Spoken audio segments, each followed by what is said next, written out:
Saudara-saudariku yang terkasih, jumpa kembali dengan saya, Pastor Postinus Gule OSC. Pada kesempatan ini saya membahas satu pertanyaan yang dilontarkan oleh seorang pastor kepada saya. Pastor ini berkarya di paroki dan sedang mendampingi calon pasangan suami istri. Beberapa waktu yang lalu, dia memeriksa kanonik kepada calon pasangan suami istri ini.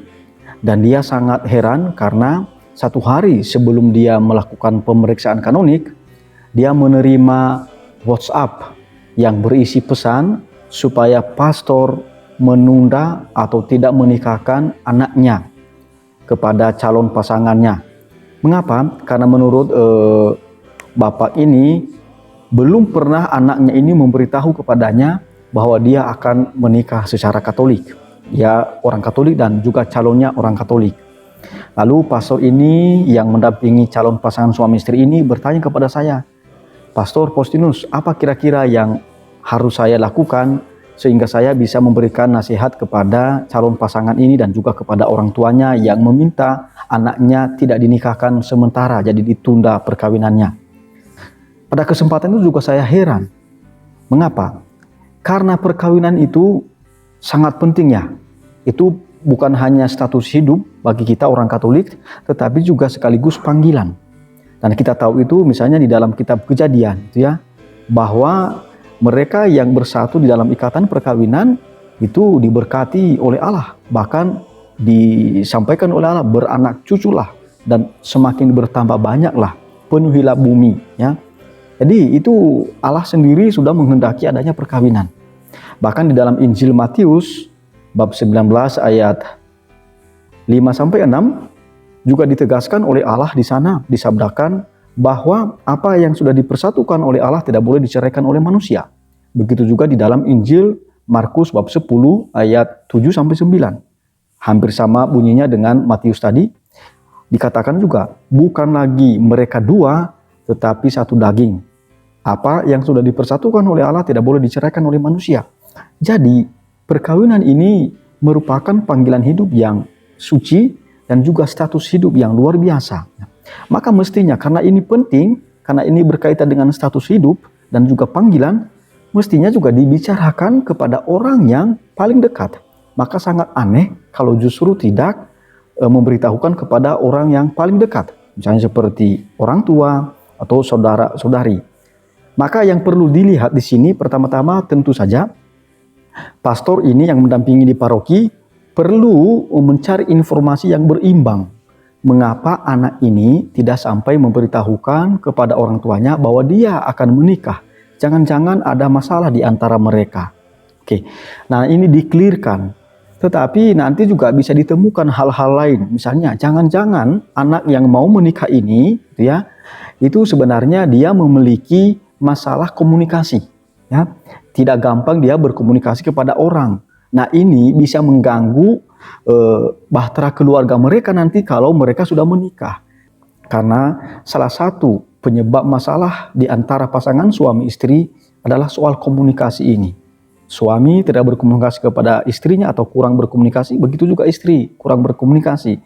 Sehingga timbul konflik di antara mereka dan hal-hal yang kecil menjadi membesar karena kurang dikomunikasikan dengan baik. Itu juga yang ditegaskan oleh Paus kita, Paus Fransiskus di dalam Amoris Laetitia, bahwa hendaknya suami dan istri itu membangun komunikasi yang baik. Karena komunikasi ini salah satu cara suami istri untuk memperbaiki relasi mereka dan menguatkan relasi mereka satu sama lain. Sehingga mereka saling setia dan saling memahami satu sama lain. Itu yang pertama. Lalu yang kedua, perlu juga pastor paroki atau pastor yang mendampingi calon pasangan suami istri ini melihat soal usia. Mengapa? Karena nanti kita melihat tidak hanya usia secara hukum gereja, tetapi usia secara hukum sipil.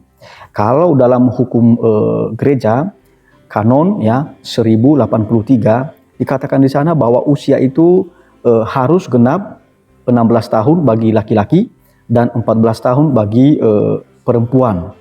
Tetapi di dalam paragraf kedua dari kanon 1083 itu ditegaskan bahwa masing-masing konferensi para uskup di setiap negara boleh menentukan usia yang lebih tinggi daripada yang dituntut oleh hukum gereja. Mengapa? Karena sebenarnya usia itu diperhitungkan juga bagaimana kedewasaan orang, calon pasangan suami istri itu untuk mengemban tanggung jawab sebagai pasangan suami dan istri.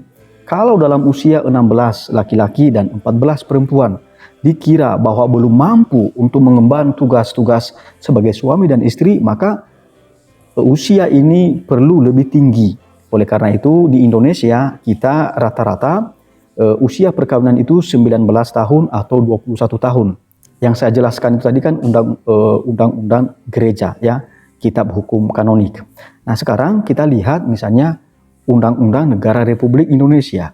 Di dalam Undang-Undang Nomor 1 Tahun 1974 tentang perkawinan dikatakan di sana bahwa seorang anak yang belum berusia 21 tahun ketika mau menikah, dia mesti meminta izin kepada orang tuanya, meminta restu bahwa dia akan menikah. Sementara menurut Undang-Undang Nomor 16 Tahun 2019, itu kan perubahan dari Undang-Undang Nomor 1 1974 tadi ya mengenai perkawinan, dikatakan di sana bahwa usia minimal dari mereka yang menikah adalah genap 19 tahun.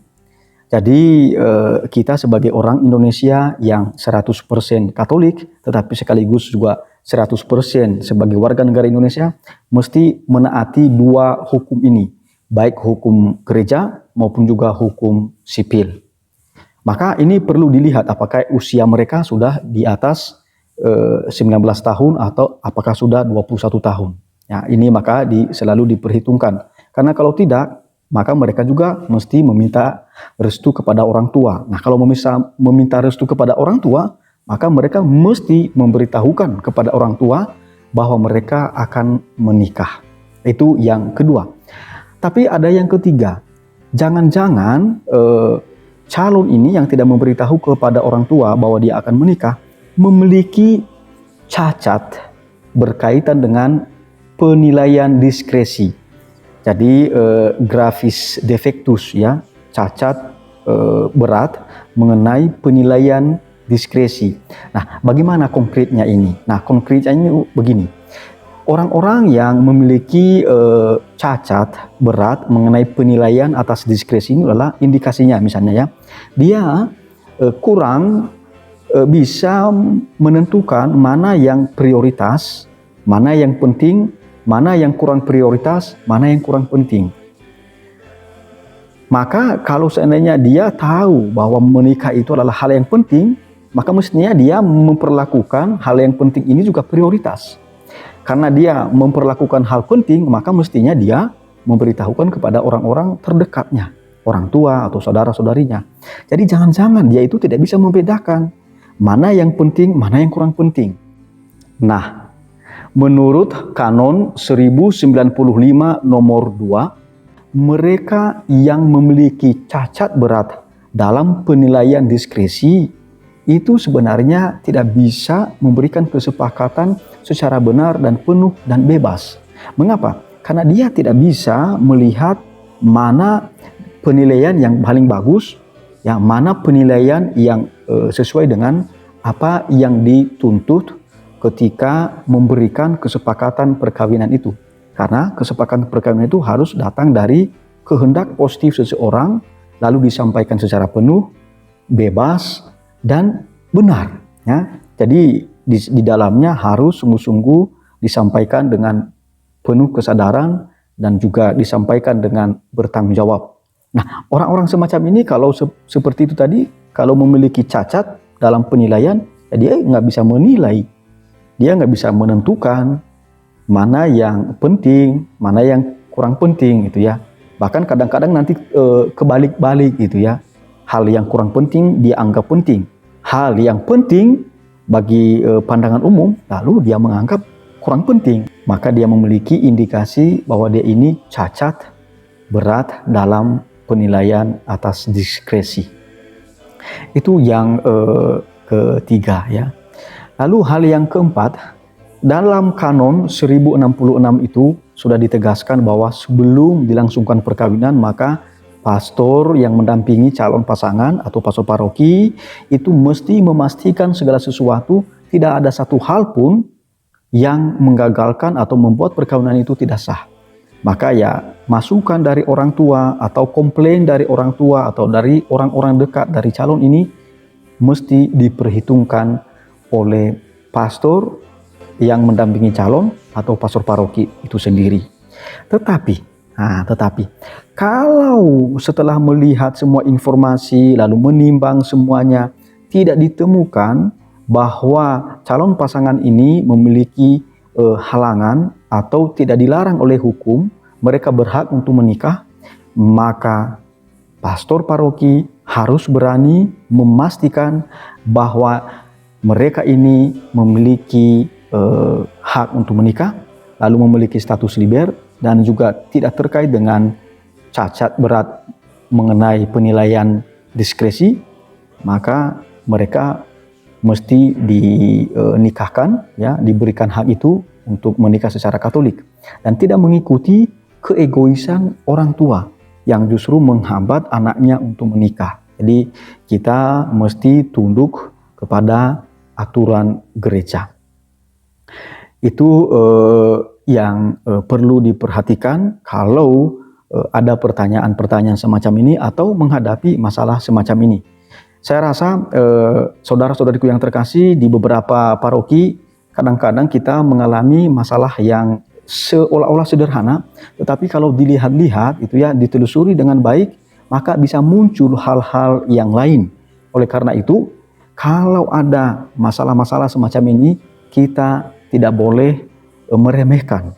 Kita harus menaruh perhatian, karena dengan demikian pelayanan gereja sungguh membantu umat kita supaya apa panggilan yang mereka pilih itu sungguh-sungguh mengarahkan mereka pada kekudusan, dan dengan demikian perkawinan bisa dipertahankan untuk selamanya. Kita menghindari keteledoran, ya, ketidakpedulian kepada hal-hal yang seharusnya bisa kita antisipasi kalau terjadi hal-hal yang justru membuat perkawinan itu tidak sah. Jadi saudara-saudaraku, itu jawaban saya mengenai kasus perkawinan semacam ini. Tuhan memberkati.